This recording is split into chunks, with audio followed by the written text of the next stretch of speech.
Hello, everyone. Welcome back to United We Reform. It's Rachel again. I just posted my next blog post called A Wealth of Information, and I'm pretty much just going to go over it here in the YouTube video.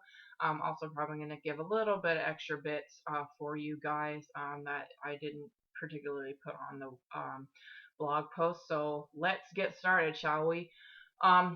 The majority of news that I did find was on Twitter, so it was really interesting. I kind of just started with going to Google, searching independent news sources, and ended up following them on Twitter. And then based on that, I went onto their Twitter accounts and I found which other news sources they were following. So it really gave me a lot of places to start from and go through. And I kind of went through the last 2 weeks going through and refining which sites I really like the best and which ones I do follow. And if you have been following me on Twitter, you kind of know which ones I tend to post from. I never post anything that I haven't read because I feel it's not good to do that because it may say one thing in the title or it may not be explanatory enough in the title, and I don't want to post something it's not exactly something I agree with or I think that should be brought up. So everything that I do post on Twitter I do read. So just so you guys know that. So just the first couple notices for when you are reading news. The first couple things you want to be aware of is that all dramatic headlines, they're just doing it to get your attention. They're doing it so they can get clicks. They're doing it so that when you get there, their advertisers see someone clicked on there to get money. It's just, that's all it is for, okay? So anything that is just like grossly exaggerated is not going to be any use to you. And then you'll see there's a lot of news sources that will cover the same thing. It'll kind of either have something similar in the title or in the little summary below to be like, this is the subject it's about. Now, if you find multiple news sources that do have that same subject, go ahead and read it and read all of them. So you can get a better understanding of what's going on, and you might glean something from one source that wasn't in another source. Gives you a much better picture of the issue than if you were to just read one post and try to gather a idea of it from there.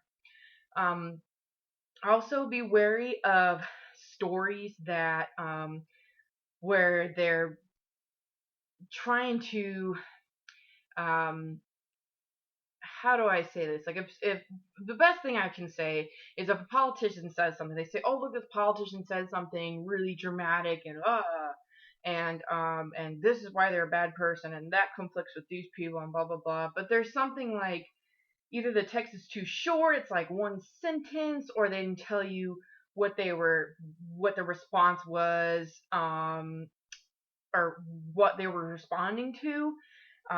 That's a little bit questionable. Like, I'll bring this up recently. So the favored DNC chair is Keith Ellison, and there was a article posted by Jonathan Greenblatt. He is the CEO of the Anti-Defamation League, and he also writes for a Jewish newspaper. And so pretty much what Keith Ellison had said, I'm going to try to quote this as best as I can, but what Jonathan Greenblatt put, it was like only 2 sentences, but essentially said, why should 7 million people dictate what 350 million people dictate? If 350 million people figured out where their roots came from, then they would be, less inclined to do this to 7 million people. So I liked it on Twitter. But Keith Ellison wrote a letter back to Jonathan Greenblatt explaining what question he had been asked and why he said that, and like more sentences to fill out what those 2 sentences that he said, because the guy only took 2 sentences out, and Greenblatt pretty much was trying to say that Keith Ellison was an anti-Semitic and he didn't like Jews and didn't support Israel and yada yada yada. So pretty much Keith Ellison had to write back to him, say, hey, this is the question I was asked, which was, how do you feel, relations are affected between Israel and America based on policy, how are policies affected by that? So he had a whole lot more to say than just those 2 sentences. And, he was trying to say, well, we all have roots from somewhere and we all need to know what we're doing before we get into it, especially general population, not just the politicians, but also the average American person.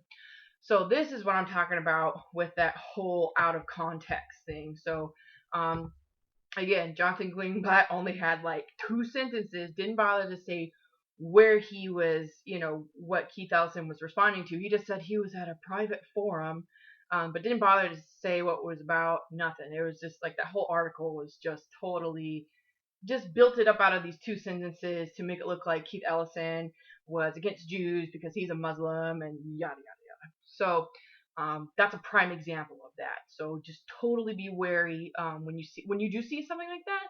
Go ahead and look it up and go, okay, saying that's the factcheck.org or on the issues. If you go onto there and you type in Keith Ellison, you'll see that that's not what he is. He doesn't, he's not anti-Semitic. He's not against Jews. He's really very supportive on all social issues. Equality for everybody. So again, double check that. When you see stuff that's suspicious like that, don't run with it. Don't take it for the say all and everything. And then the last thing I'd like to say is global warming, huge. So going on that whole thing of the just not even the bulletin point before of taking things out of context. A lot of sources will take things out of context, especially with global warming. They'll take information, instead of taking information as a whole and over several decades, they'll take information from maybe one country where they're, for just a couple years or a couple months or maybe just 5 years, and it'll look normal. But if you were to zoom out and see, an entire couple, like 50 years, you would see it, global warming has affected that area. Maybe not as much as some areas, but it has affected that area. So I had a link in my post for NASA's website. I think it is it climate? I think it's it's climatenasa.gov. Okay.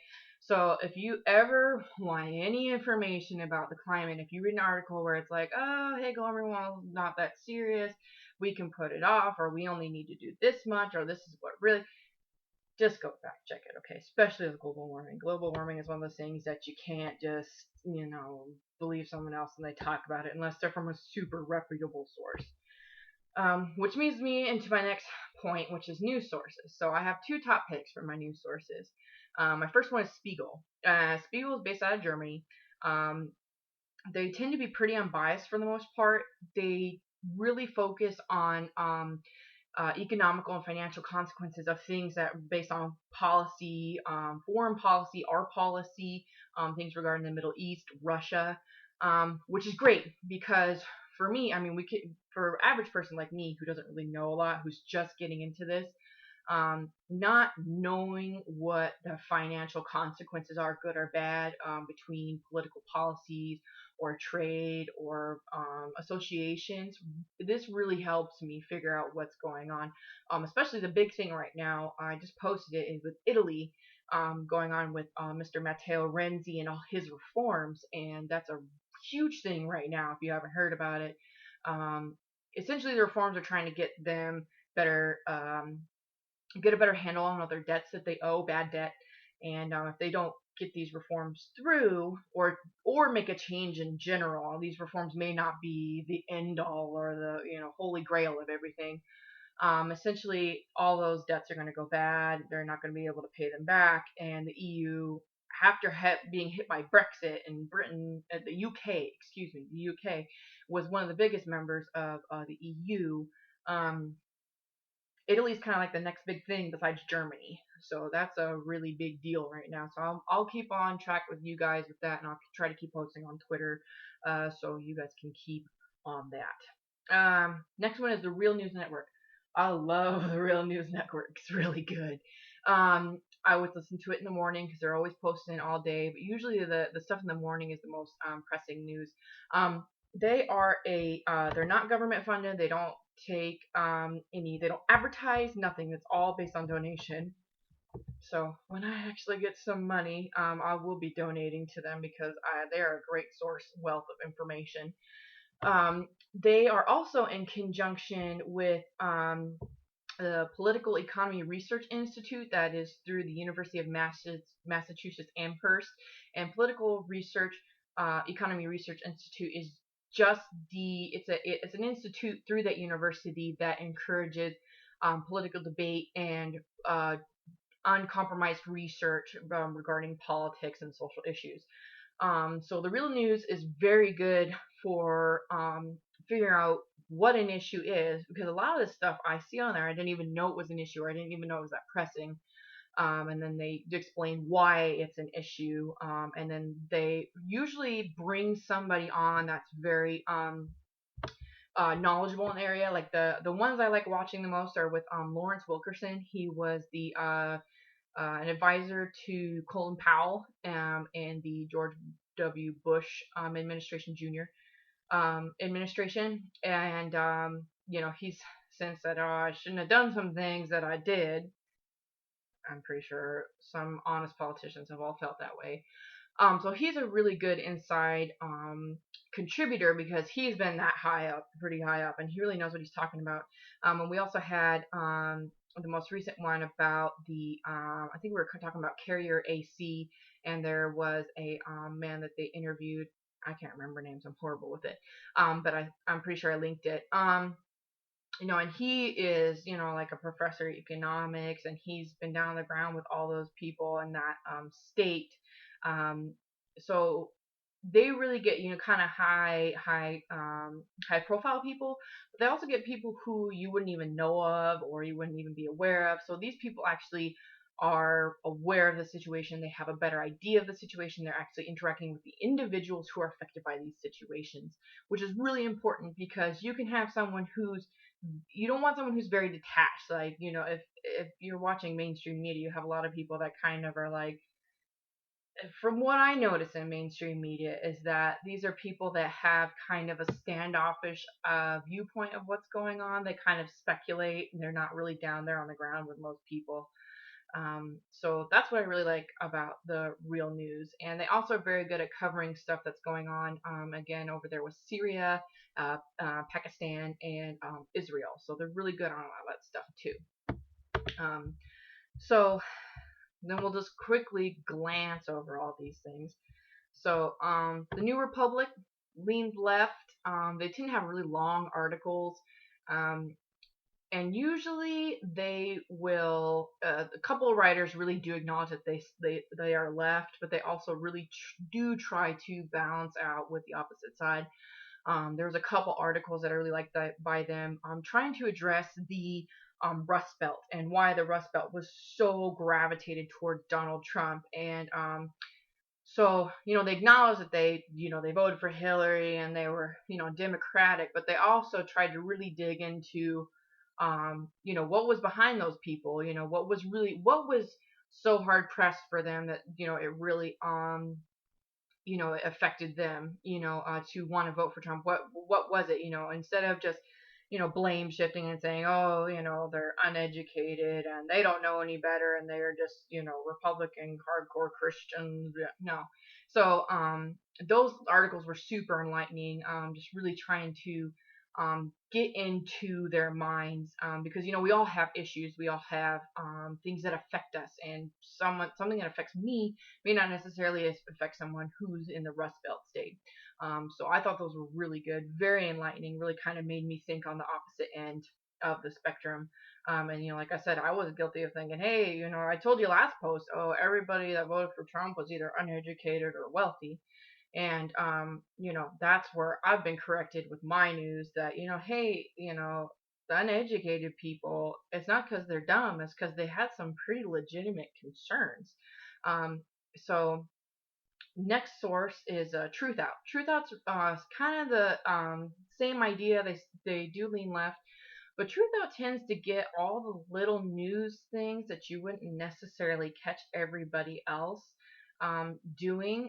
So like more like little local things, like local city things, like in Oregon, or I'm trying to think the other places that they go through, are all the other sources that I've seen from other cities. I can't remember them all off the top of my head. But they're a good place to go to if you kind of want to figure out the little, not little issues, but issues that are affecting other cities that aren't necessarily reported in all the other news sources that I have. Political is definitely left.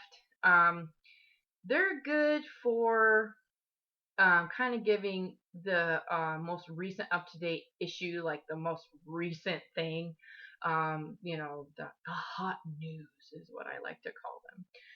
So that I'll read them for that, and I'm pretty sure they lean left. But um, they had kind of a scandal regarding Glenn Thrush sending a article to be approved by the Clinton campaign. But I only really found it on kind of like clickbait sites. So I don't know if it's really true or not. I kept trying to search for it with legitimate sources, and I kept getting all these questionable news sources. So if you found a legitimate source that's from, send it to me, because I'd like to verify it.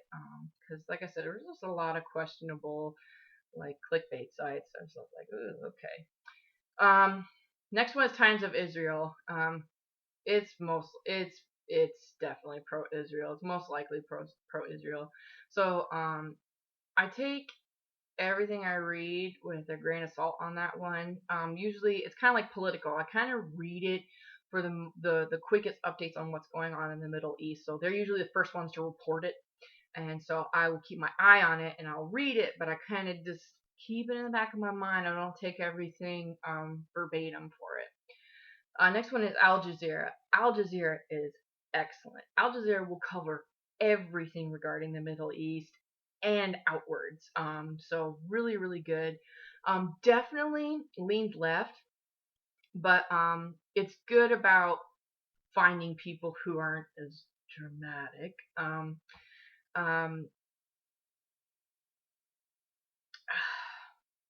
Trying to think what else to say on. Yeah, so it's the nice thing about Al Jazeera is that because most mainstream American media um, is kind of focused on painting the Middle East in a bad light, Al Jazeera really kind of gets it out of that mentality and really tries to give you the view from the people that live there who have to deal with all that stuff on a daily basis, and also just don't like print out the all the or paint out all the things of like all the violence and refugee stuff, because there's a lot going on there besides all that. I'm not saying that's not important and that's not a big issue. What I'm saying is that there's more to that than just all those immediate crises. So Al Jazeera is definitely the place to go for that. John Locke Foundation. These guys are based out of North Carolina, and they are the only conservative news site that I have found that is reputable.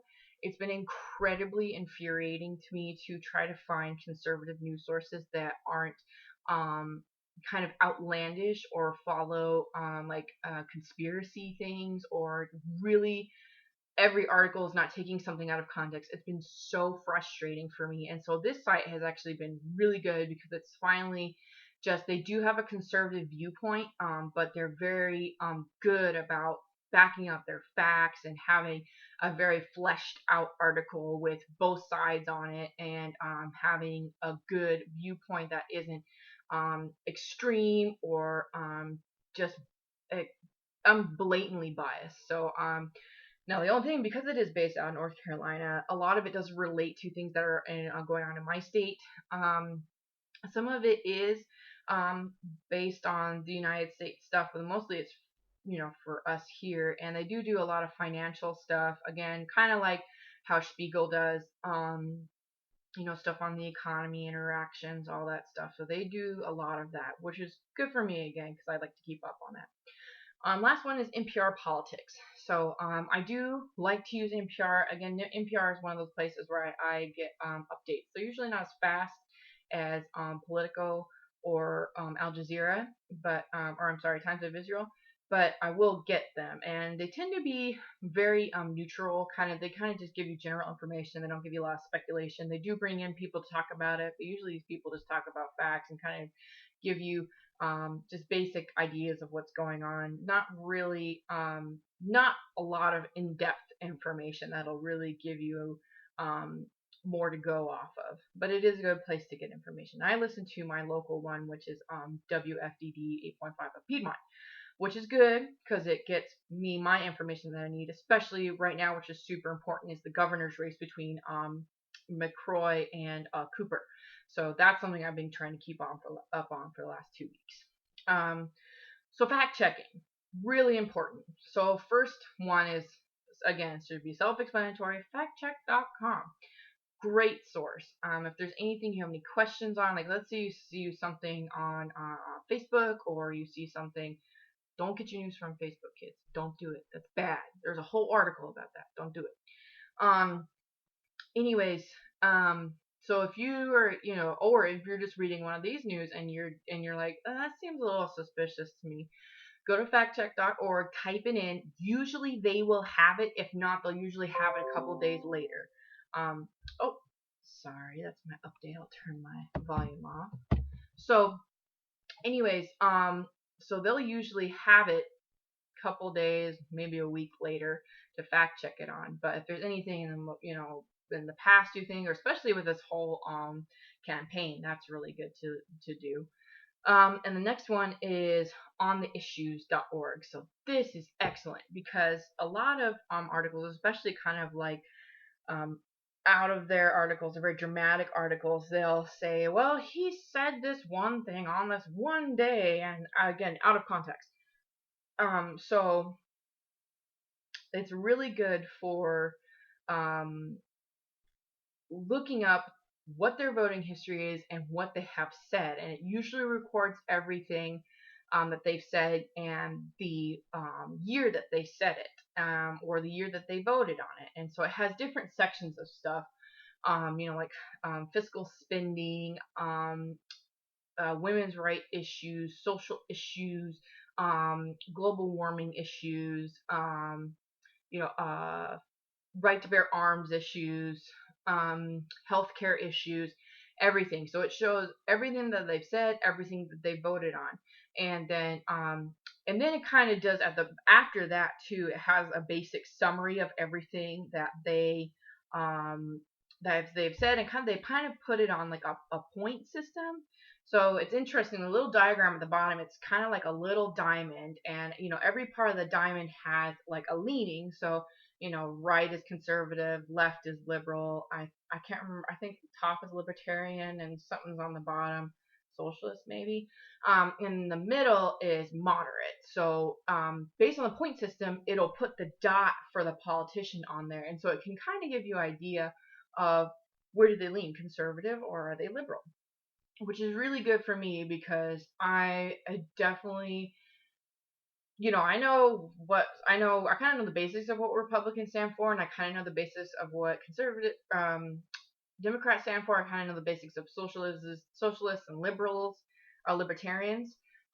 So it's nice to read all the stuff that they do, and then also see where they're pinpointed on that map, so I can associate what different party supports what based on their viewpoints of political issues. So it's really been helpful for me. So again, if you're ever reading an article and you want to know what the history of that politician is, go back and plug their name into that news source, and you'll get all that information. So lastly, these are just a couple of miscellaneous sites. So the first one is ourrevolution.com, and this is kind of the brainchild of Bernie Sanders and a couple other of independent politicians or people. And so this is a great site to get involved. I know a lot of people that use it are Democrats, because I have looked up locations in my area, and a lot of them are just Democratic meetings, which I'm tempted, I may actually just go to just to get connected up, because again, I may be a Reform Party, but I also am very open to other people's viewpoints too, and I do feel like I do lean a little bit more Democratic than anything. So I've been looking into those and seeing my things, and I've been kind of thinking about it. So anyways, if you want to actually go physically and be involved, go there. There's a tab called Take Action. You can type in your zip code. It'll show you who's hosting an event, or if you want to host an event, you can host an event. And that's a great way to get involved. And then there's also a tab called Issues, which again lists the most current pressing issues going on in the United States, what our revolution takes, what side it takes, and then also, why is it bad, or why is it good, or why do they support it, why do they not support it. So great site to get involved in. Next one is Constitution Society. This is a great site for reading what the original philosophers and founding fathers believed back in that era, kind of surrounding everything related to the Constitution.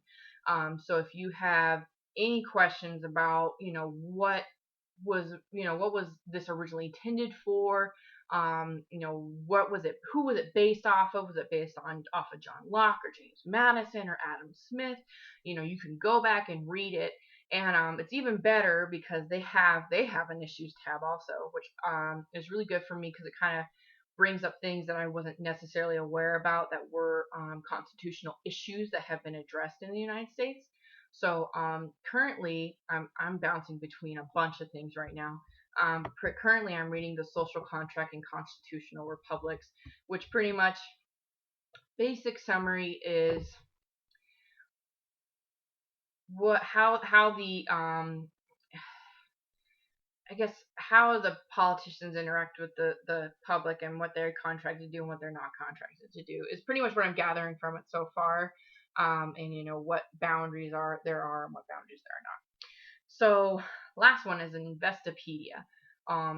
This is a great site for people who don't necessarily understand the whole economic history of the United States or the world. For me, for example, having experienced the effects of it, especially thinking back to when I was, just coming out of high school, not really understanding the dot-com crash or the housing bubble crash, or the Lehman Brothers bankruptcy and how that affected me directly. It was nice to go back and read it and get a whole context of it and how it started, how it got to the way it was, and why it affected the economy and the stock market the way it did. And so it really puts into context what's going on, because a lot of articles will reference these things back in the day, especially because there's still a lot of speculative articles going into this new administration, trying to speculate and trying to predict what's going to happen to the stock market, economy, policies, everything. So it's a great source for that if you aren't really fully up to speed on all the economical ups and downs of not only the United States but also the world, because I didn't even know that there was a China stock market crash in 2015, which did affect us also because we're joined at the hip to China. So anyways, I hope this helps you guys. I will be expanding on it in the future. And if you have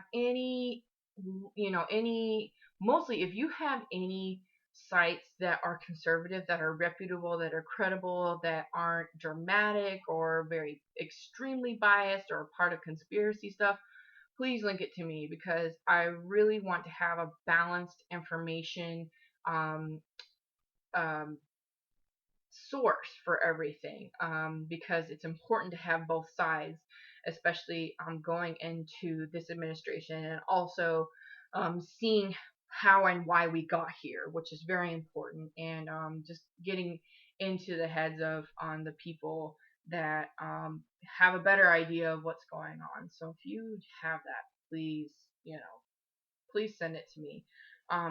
Also, if you have any more information on these sites above, if you have more that you can flesh it out, let me know, because then I can update those.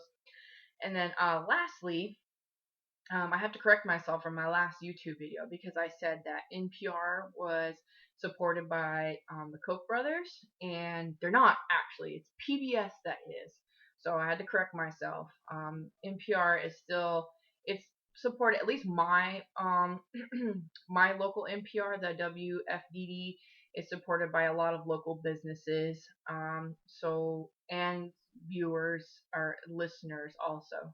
So, anyways, so I think my next post will be about neoliberalism and globalization. I got this book from half.com. Half.com is a great place to get textbooks or anything that you need for a very low price. It's really good. So, anyways, I got this book. It's called Neoliberalism and, ooh, I can't do this right, and Global Order. So, pretty much what this is it's goes, this was published in, if I'm not mistaken, I think it was published in 1999, and this is a really good source for figuring out where globalization and neoliberalism collided, especially when technology and the internet and the World Wide Web started taking over.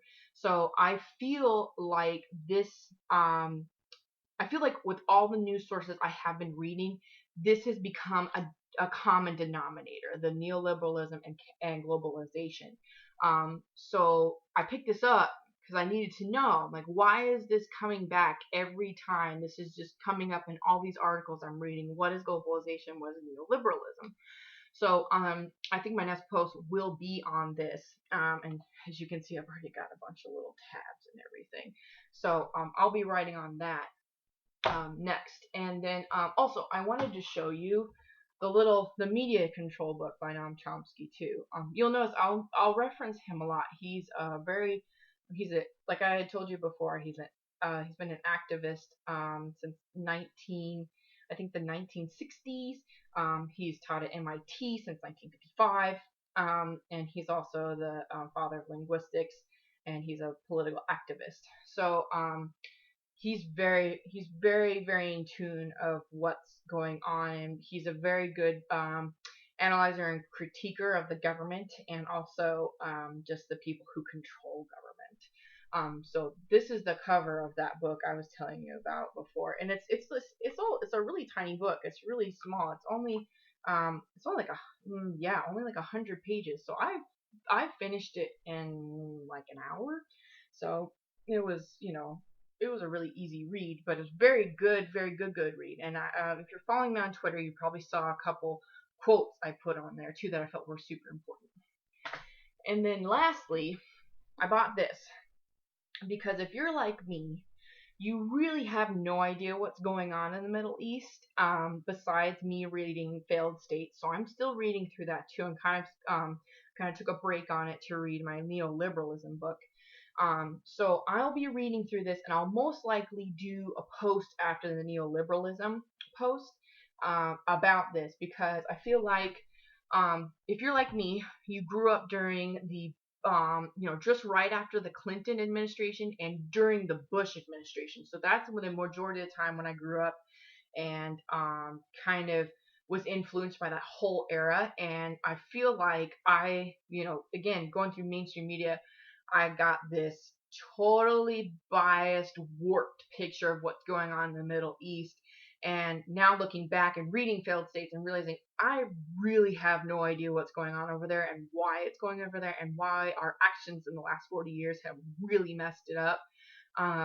So I'm going to read that and hopefully get a whole nice general background of what's going on there and what is affecting it, and why certain, like, why is Pakistan and Syria and Israel, why is it all this big theme? And I'll relay that information to you, and I'll use that book, and I'll try to find other sources. And that's why I'm really big on linking you guys all the stuff from over there, because it's important to get their views, and it's important to see what we're doing to them, and how it affects their daily lives also.